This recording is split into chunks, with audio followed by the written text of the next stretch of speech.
Mesdames, Messieurs, bonsoir et bienvenue à cette session d'information sur la télévision Labari. Un seul titre au sommaire de ce journal. À l'appel des organisations de la société civile, des milliers de personnes étaient sorties ce matin pour une marche de protestation contre les dérives autoritaires dans notre pays. Mesdames, Messieurs, une fois de plus, bonsoir. À l'appel de plusieurs organisations de la société civile nigérienne, une marche citoyenne de protestation contre les maux qui minent la société nigérienne a été organisée ce samedi 6 juin. La manifestation a mobilisé des milliers de personnes, comme ont pu le constater nos reporters Sadou Doumi et Abdourazak Idrissa. Paris gagné pour la quarantaine de structures de la société civile nigérienne.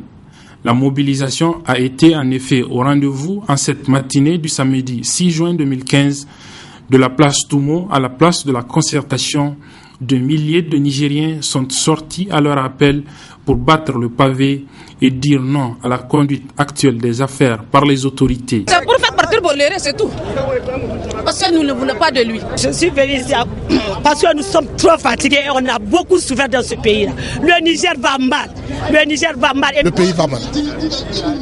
Parce que ces dirigeants-là ne sont pas des dirigeants. Ce sont des faux dirigeants. Ils nous ont vendus pour les bras. Ils nous ont vendus pour Boléré. Ça suffit. C'est vraiment des revendications qui trouvent leur sens. Aujourd'hui, l'augmentation de nos députés, en tout cas, c'est une conséquence de la part de nos députés. La sous-traitance avec Bolloré, vous conviendrez avec moi que le peuple nigérien n'est pas d'accord avec cette mesure. Par conséquent, nous devons nous battre en un seul homme pour combattre avec la dernière énergie. C'était en conséquence de nos gouvernements. Personnellement, moi, je suis venu pour pouvoir lancer un appel au président de la République, parce que c'est lui qui a été élu par le peuple. Et c'est quelqu'un que j'ai connu de mon bas âge. Et je sais qu'il écoute, il aime écouter pour qu'il puisse me voir et peut-être entendre ma voix et répondre aux sollicitations du peuple. Nous sommes là pour montrer notre désarroi par rapport à ce régime que les Nigériens ont donné leur confiance. Parce que nous ne pouvons pas comprendre que ceux qui sont en train de nous gouverner soient en train de spolier nos richesses, sont en train de piller ce peuple. Et c'est un avertissement. Je suis venu décrier que trop c'est trop. Ils n'ont qu'à nous laisser en paix. Ils n'ont qu'à travailler pour ce pays-là ou bien ils n'ont qu'à partir. Le peuple a mal. Et comme le peuple a mal, il faut que tout le monde sorte montrer que le peuple avance. Aujourd'hui j'ai mal, demain quelqu'un aura mal. Donc ce combat n'est pas que seulement pour ceux qui sont sortis, c'est pour tous les Nigériens, que ce soit de gauche ou de droite. C'est d'abord une marche, un mouvement citoyen qui est là pour défendre les intérêts de la population et du peuple nigérien. Donc c'est dans ce sens qu'il est de notre devoir de venir participer à cette manifestation et à apporter notre contribution.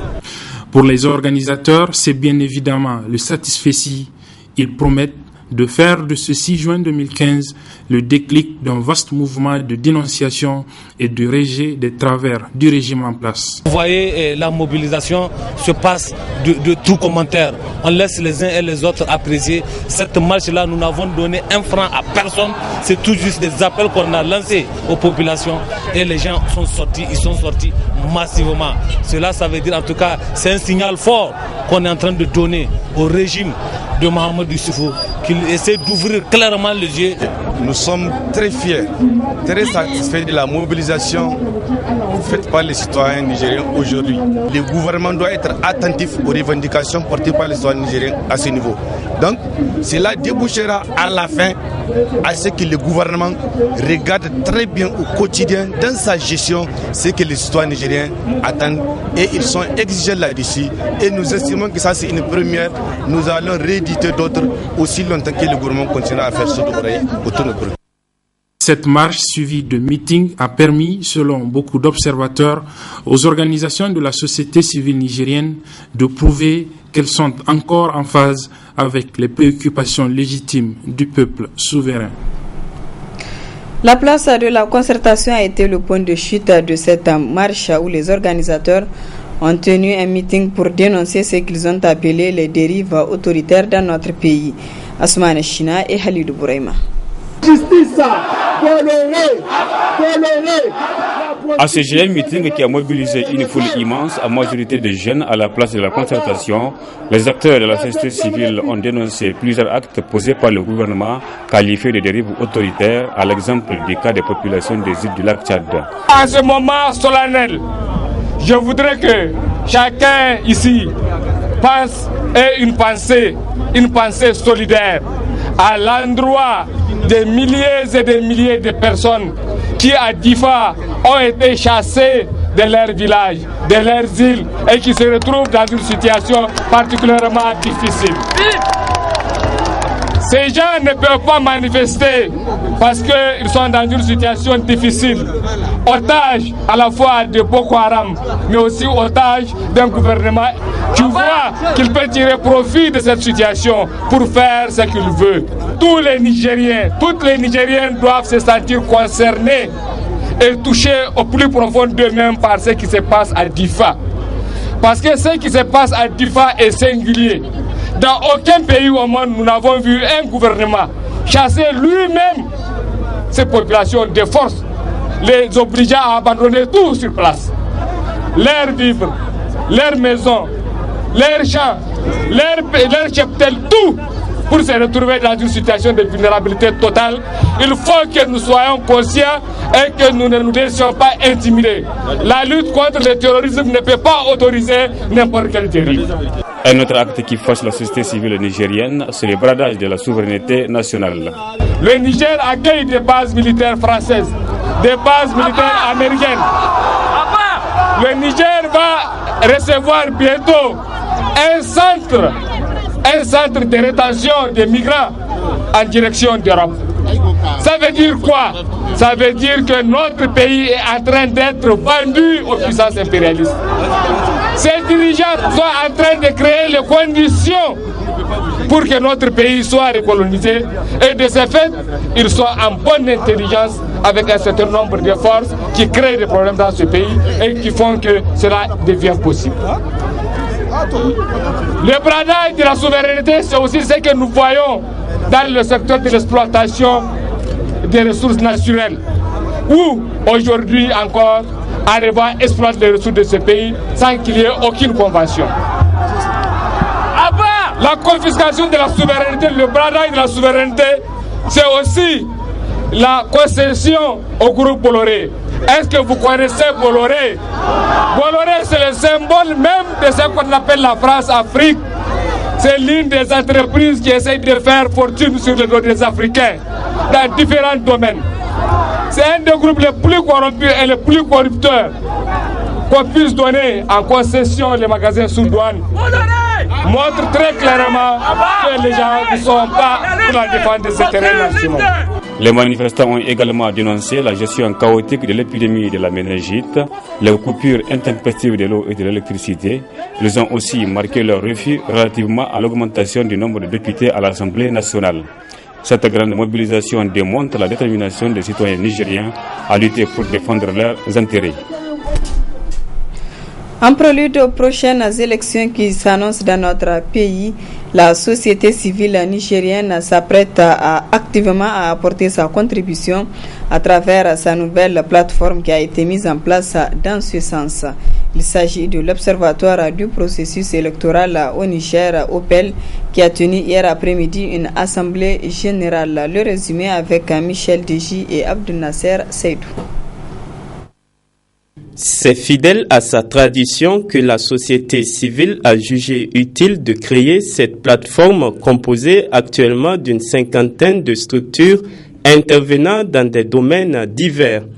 Une synergie d'action avec des adhésions volontaires visant à contribuer efficacement au bon déroulement des prochaines échéances électorales. Chaque fois qu'il y a des élections dans ce pays, la société civile s'organise pour créer une plateforme d'observation des élections.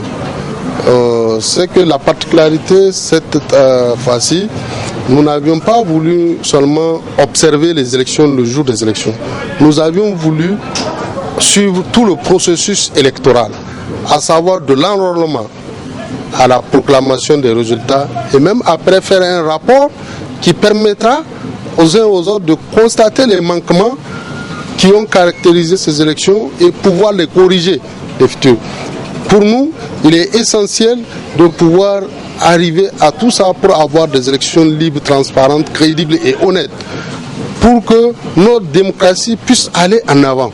Et pour y arriver, les structures de la société civile, membres de ce nouvel observatoire, comptent mener plusieurs actions dans les jours à venir. Les actions que nous serons amenés à entreprendre, c'est d'abord observer l'enrôlement, voir dans quelles conditions les électeurs sont en train de s'inscrire sur les listes.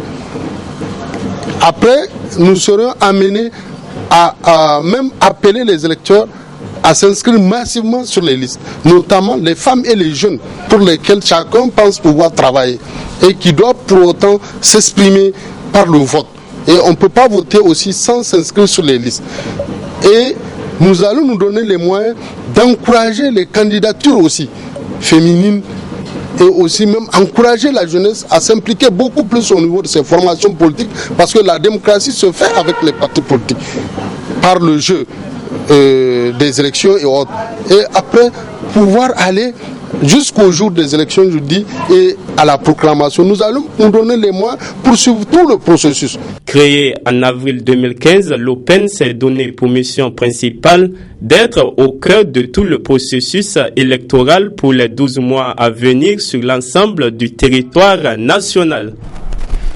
L'école normale des instituteurs de Tillabéri a servi de cadre ce matin à l'ouverture de l'atelier de formation des imams et enseignants des écoles coraniques sur le leadership, la gestion pacifique des conflits et les valeurs de la citoyenneté. Le compte-rendu de Ibrahim Abdou et Mahmoud Saleh. Cet atelier de formation organisé par le programme USAID PDF2 à l'intention des imams et enseignants des écoles coraniques vise comme objectif global de renforcer la résilience de la commune urbaine de Tillabéri à l'extrémisme violent en accroissant le nombre de voix modérées au rang des leaders religieux. L'atelier vise le renforcement des capacités des imams et enseignants d'écoles coraniques de Tillabéri en matière de leadership, de gestion pacifique des conflits, soutenus par des valeurs de la citoyenneté. Comme vous le savez, le Sahel est sujet à plusieurs types de conflits meurtriers ces dernières années. Cette situation est un sérieux frein au développement de la région. Par conséquent, il faut multiplier les actions en faveur de la promotion de la paix, de la stabilité et de la quiétude sociale. Les leaders religieux, que sont les imams et enseignants d'écoles coraniques, jouent un rôle éducateur important dans la communauté et à ce titre, ils peuvent réduire considérablement les risques de recrutement des jeunes par les groupes extrémistes qui continue de menacer la paix et la sécurité au Sahel. La multitude d'actions mises en œuvre par le programme USAID Paix à travers le développement phase 2 vient parfaitement en appui aux nobles ambitions des plus hautes autorités de notre pays. Ambition qui consiste à faire du Niger un cadre de vie agréable pour les populations. Dans son allocution d'ouverture de cet atelier, le maire de la commune urbaine de Tillabéri a indiqué que cet atelier de formation vient à point nommé vu ce qui se passe dans le monde de manière générale, notamment chez nous au Niger. Le présent atelier s'inscrit dans cette logique, car en renforçant les capacités des imams et enseignants d'écoles coraniques en matière de leadership, de gestion pacifique des conflits et des valeurs de la citoyenneté, une chose est sûre, ils enseigneront ces valeurs à leurs disciples, toutes choses qui participent à la culture de la paix, de la stabilité, de la cohésion sociale. Durant les 4 jours que dureront les travaux, les formateurs développeront les modules sur le rôle social et les compétences d'un guide religieux dans la facilitation et la gestion du dialogue social au Niger, les compétences en matière de communication, islam tolérance et droits humains, pluralisme et acceptation de la diversité et de la différence. Le complexe scolaire Flo Germain a clos ce matin son programme de l'année 2014-2015. À cette occasion, une fête a été organisée à l'endroit des élèves du dit établissement. C'était en présence des enseignants et parents d'élèves. Le reportage de Nafisa Zakou et Nasser Seydou. C'est la fête au complexe scolaire Flo Germain pour marquer la fin de l'année scolaire 2014-2015. En effet, depuis sa création en 2003, rien que des résultats encourageants au complexe scolaire Flo Germain qui continue toujours à innover. Au Flo Germain, encore des projets sont en cours. Dès la deuxième année, notre effectif était de 500 élèves et aujourd'hui on est à 2000 et quelques. Et vraiment c'est un effectif assez important et malgré l'importance de l'effectif, nos résultats ont toujours été les meilleurs. C'est-à-dire nous avons toujours eu plus de 90% dans les examens. Tous ceux qui sont passés par Flo Germain ont pu sortir avec au moins le certificat. Notre engagement, c'est toujours améliorer la qualité de notre travail, toujours ajouter un plus à ce que nous faisons. Nous comptons ouvrir le lycée bientôt, cette année, Inch'Allah. Nous comptons aussi ouvrir une case de santé pour les premiers soins de nos élèves. Ensuite, peut-être un moyen de transport pour ceux qui sont éloignés parce que beaucoup de parents nous sollicitent sur ce plan. Au cours de cette fête scolaire, les élèves des niveaux maternels, primaires et secondaires ont égayé le public à travers notamment des poèmes et chansons sur la paix qui constituent le thème principal de cette fête.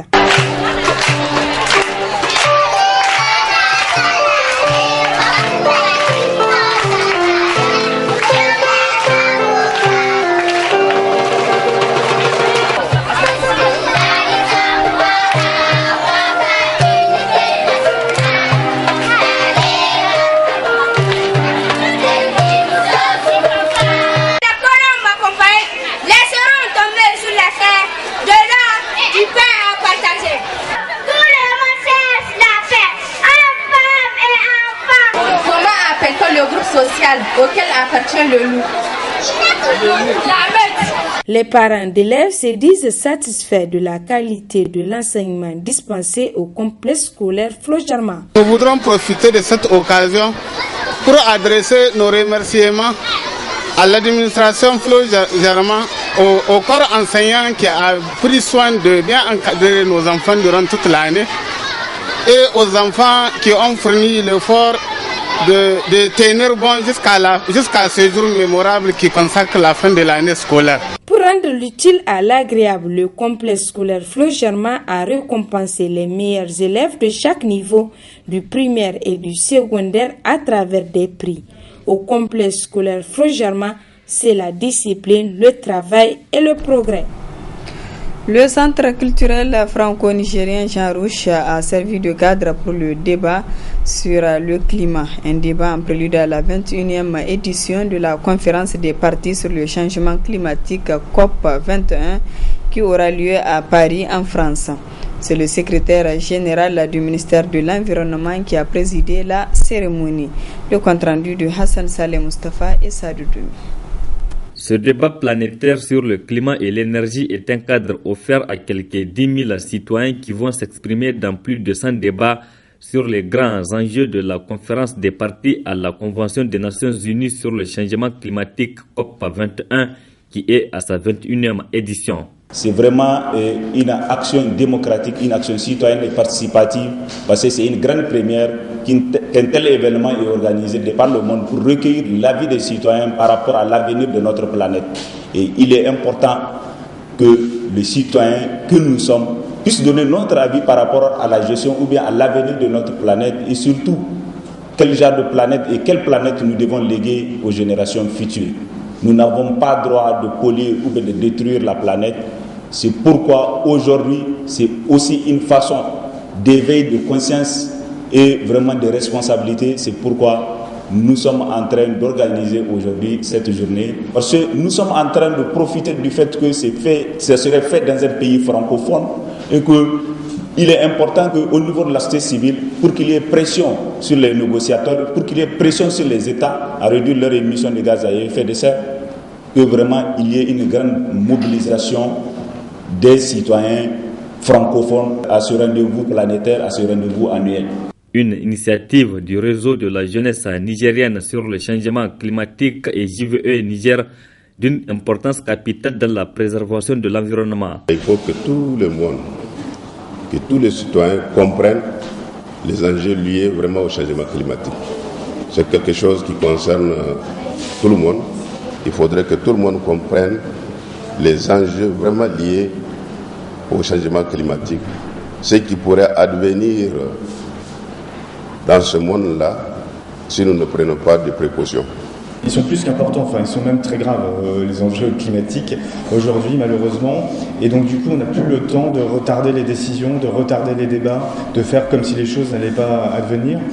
Et donc l'enjeu c'est de pouvoir associer non seulement les États autour d'une convention qu'ils vont signer, et une convention qui sera contraignante et qui va concerner tous les États, mais c'est également de mobiliser les différents États pour que eux-mêmes, de manière volontaire, puissent rédiger des documents sur leurs engagements individuels en tant qu'État dans la contribution à la réduction des effets du changement climatique.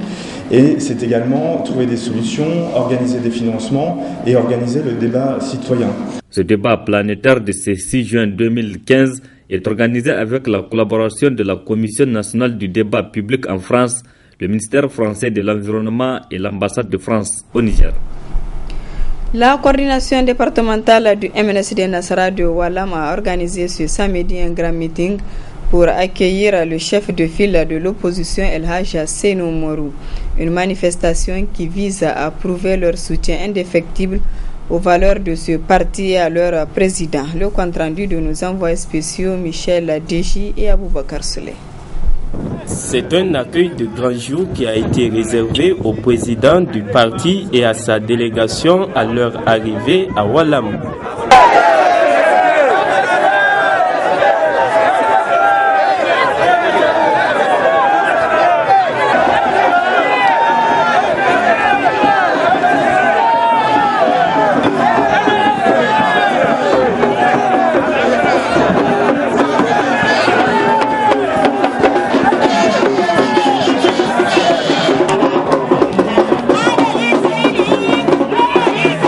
Après le mot de chaleureuse bienvenue des responsables départementaux du parti et celui de soutien du représentant de l'ARDR, ce fut le tour du président national du MNSD Nassara d'appeler tous ses militants, militantes et sympathisants à se préparer activement pour les prochaines élections.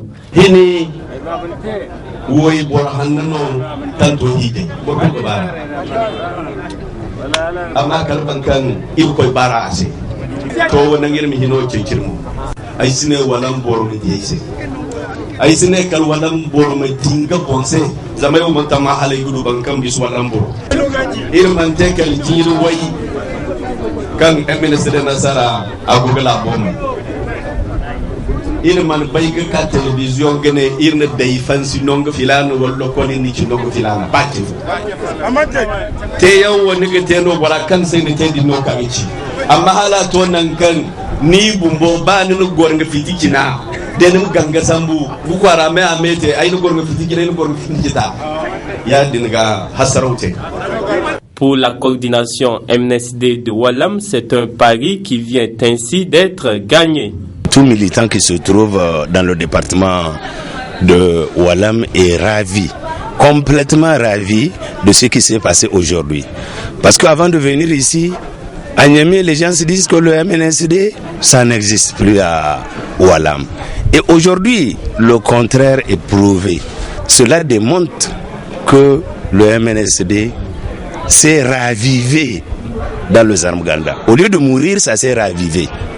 Au terme de cette manifestation, les leaders du parti ont enfin appelé la population de Walam et celle des localités environnantes à s'intéresser de près aux opérations de recensement en cours pour faire triompher le MNSD Nassara au moment opportun.